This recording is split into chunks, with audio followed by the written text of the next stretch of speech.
అది లేదు.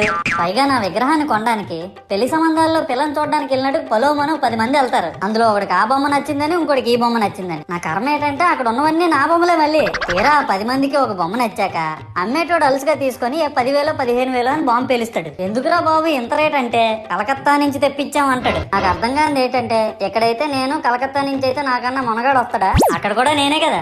ఇలా నన్ను బజార్లో పెట్టి బేరం ఆడి నా మొహానికి ముసుగేసి వ్యాన్ ఎక్కిస్తారు. ఆ వ్యాన్ డ్రైవర్ గాడు నేనున్నానని కూడా చూడకుండా ఏదో ఆలోచించుకుంటూ డ్రైవ్ చేస్తా గతకల్లో గబ్బి గుబ్బి మని తించేసి నా కాల్లో చెయ్యి ఎరగొట్టేస్తాడు. ఈ విషయం చందాలు ఇచ్చిన చిన్నోళ్ళకి తెలిస్తే మళ్ళీ ఇరిగిపోయిన బొమ్మ పెట్టకూడదని ఏ బొమ్మ రాసి కవర్ చేసేస్తాడు. సరేలే జరిగిందేదో జరిగింది, నా భక్తులే కదా, కూల్ బ్రో అని చిల్లయ్యే లోపు నన్ను పందిర్లో పెట్టి ముసుగు తీసి నాకన్నా పొడుగుండే సౌండ్ బాక్సులు 2 నా చెవులు పక్కన పెట్టి డీజే గణేష్ బ్రో అని చెప్పి నా పాటలను కూని చేస్తారు. సరేలే పిల్లలు కదా, ఇప్పుడు కాకపోతే ఎప్పుడు ఎంజాయ్ చేస్తారు, కాసేపట్లో పూజ స్టార్ట్ చేస్తారని వెయిట్ చేస్తా ఉంటే ఆ 5 రూపాయల వ్రతకల్పన బుక్ చూస్తే